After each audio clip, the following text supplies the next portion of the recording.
Dhanik Bharat Educational Institutions, Inter, IIT, JEE, NEET, admission opened. బెంగళూరును ముంచెత్తింది అకాల వర్షం. వడగడ్లు, ఈదురు గాలులతో కూడినటువంటి భారీ వాన పడింది. ఈ నేపథ్యంలో Bowring and lady Curzon hospital ప్రహరీ కూడా కూలిపోయింది. ఈ నేపథ్యంలో 8 మంది మృతి చెందారు, పలువురు తీవ్రంగా గాయపడినటువంటి వైనం కనబడుతుంది. భారీ వర్షం, బలమైనటువంటి ఈదురు గాలుల కారణంగా ఈ ప్రమాదం చోటు చేసుకుంది. మృతులంతా చిరు వ్యాపారులేనని అధికారులు గుర్తించారు. వర్షం కారణంగా తలదాంచుకునేందుకు కూడా వచ్చి మృత్యువాత పడ్డారు. ఈ పాత్ర మాత్రం కొంతవరకు కలకలం రేపినటువంటి అంశంగానే పరిగణించాలి. పలు చోట్ల ఇప్పటికే చెట్లతో పాటుగా హోర్డింగ్లు కూడా కూలిపోయినటువంటి పరిస్థితులు.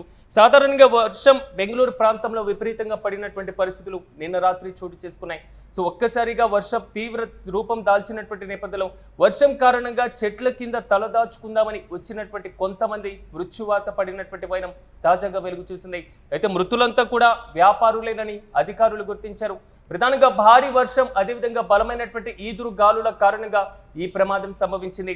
సో 8 మంది మృతి చెందారు, పలువురు తీవ్రంగా గాయపడినటువంటి వైనం కనబడుతుంది. Bowring and lady Curzon hospital ప్రహరీ గోడ కూలి 8 మంది మృతి చెందారు. సో ముఖ్యమంత్రి సిద్ధరామయ్యతో పాటుగా డిప్యూటీ సీఎం డీకే శివకుమార్ సంఘటనా స్థలానికి వచ్చి సహాయక చర్యలు కార్యక్రమాల్లో కూడా పాల్గొనడం జరిగింది. మృతుల కుటుంబాలకు 5 లక్షల రూపాయల పరిహారాన్ని కూడా కర్ణాటక ప్రభుత్వం ప్రకటించింది.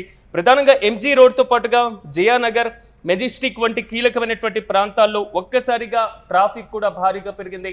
నీటి మట్టం కూడా పెరిగినటువంటి పరిస్థితులు. సాధారణంగానే బెంగళూరు ప్రాంతంలో చిన్నపాటి వర్షానికే ప్రధానమైనటువంటి రహదారులన్నీ కూడా నదులను తలపించేటువంటి వైనం మనకు కనబడుతూ ఉంటుంది. ఇప్పుడు నిన్న జరిగినటువంటి భారీ వర్షం కారణంగా విపరీతంగా ట్రాఫిక్ కూడా పెరిగిపోయినటువంటి వైనం మనం చూస్తున్నాం. ప్రధానంగా Bowring and lady Curzon hospital చుట్టుపక్కల పాత గోడ కూడా కూలిపోయినటువంటి పరిస్థితి. సో ఎంతో పాతదైన చారిత్రాత్మకమైనటువంటి కీలకమైనటువంటి హాస్పిటల్గా ఆ ప్రాంతంలో గుర్తింపు పొందింది. కానీ ఒక్కసారిగా గోడ కూలి 8 మంది మృతి చెందడం, వీరిలో 3 పిల్లలు కూడా ఉండడం మాత్రం ఆ ప్రాంతంలో కొంతవరకు కలకలం రేపినటువంటి ఘటనగానే చెప్పుకోవాలి.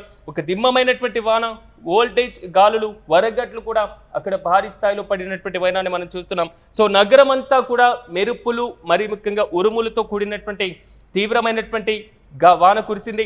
కొన్ని ప్రాంతాల్లో సగం నగరమే నీట మునిగినట్లుగా కూడా స్థానికులు చెప్తున్నటువంటి వైనాన్ని కూడా మనం చూస్తున్నాం.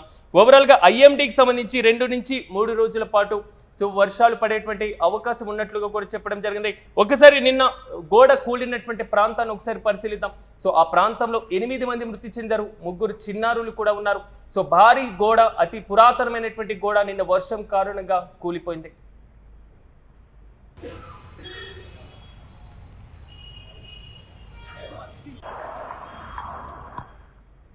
సో అత్యంత కీలకమైన, అత్యంత రద్దీగా ఉండేటువంటి ఐటీ నగరం బెంగళూరుని మాత్రం నిన్న ఒక్కసారిగా భారీ వర్షం ముంచెత్తింది. వడగడ్లు ఒకవైపు, ఈదురు గాలులు మరోవైపు, పూర్తి స్థాయిలో భారీ వానతో మాత్రం Bowring and lady Curzon hospital ప్రహరీ గోడ కూలిపోయింది. 8 మంది మృతి చెందారు, 3 చిన్నారులు కూడా ఉన్నారు. పలువురు తీవ్రంగా గాయపడినటువంటి సంఘటన నిన్న బెంగళూరులో చోటు చేసుకుంది. ఒకవైపు భారీ వర్షం, బలమైనటువంటి ఈదురు గాలుల కారణంగా ఈ ప్రమాదం సంభవించినట్లుగా అధికారులు చెప్తున్నారు.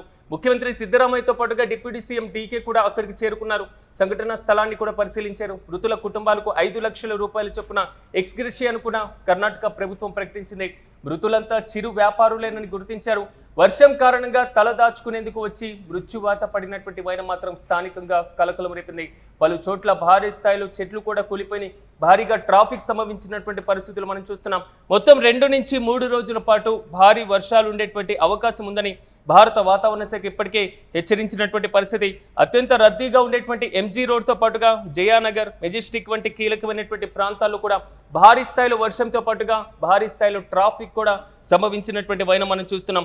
బెంగళూరు, కర్ణాటక వ్యాప్తంగా కూడా పలు జిల్లాలకు ఆరెంజ్ అలర్ట్ను, అదేవిధంగా ఎల్లో అలర్ట్ను కూడా జారీ చేసింది ఐఎండీ డిపార్ట్మెంట్. సో వాన సమయంలో తుఫాను గాలులు, వడగడ్లు ఉన్నప్పటికీ ఇంటి గోడలు, పాత గోడలు, మరి ముఖ్యంగా ఈటల దగ్గర నిలబడకుండా జాగ్రత్తగా ఉండాలంటూ కూడా సో వాతావరణ శాఖ అధికారులు ఇప్పటికే హెచ్చరికలు జారీ చేశారు. నిన్న సాయంత్రం ఒక్కసారిగా ఆఫీస్ టైం క్లోజ్ అయ్యేటువంటి టైంలో బెంగళూరులో మరింత రద్దీ ఎక్కువగా కనబడుతూ ఉంటుంది. సో ప్రతి ఒక్కరు ఇంటికి చేరుకునేటువంటి సమయంలో భారీగా ట్రాఫిక్ సాధారణంగానే మనకు ప్రతిరోజు కనబడుతూ ఉంటుంది. దీనికి తోడుగా భారీ స్థాయిలో వాన సంభవించడం కూడా ఈ తాజా ప్రమాదానికి కారణంగా తెలుస్తుంది.